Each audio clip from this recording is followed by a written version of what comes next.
Hello mga ka-trending! Welcome back to ZK Trend.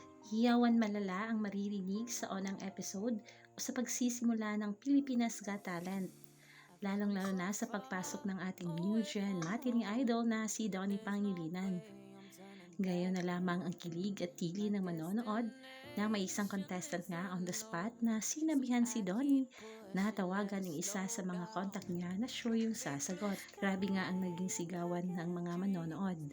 Makikita sa mukha ni Donnie na sobrang kinakabahan ito. Si Hannah nga ang kanyang tinawagan at agad naman itong sumagot. Ayon nga sa mga netizen ay kapag si Belle paumano ang tinawagan, talaga namang magwala na ang mga fans ng Don Bell at di pwedeng si Belle ang tawagan, baka sumagot ng "Hello babe, you Dana?" Ayon nga dito sa komento ng ilang mula sa X. Yung sigawan ng audience nung pinapili si Donnie kung sino pwede tawagan sa contacts niya sa phone.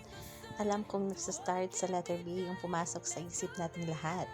Ha ha ha ha ha. Hello Sisterette, mag-audition ka na rin. Di niya pwedeng tawagan, baka sumagot ng "Hello babe, you Dana?" At makikita nga dito ang naging reaksyon ni Miss Eugene Domingo. Mo yung phone shoot.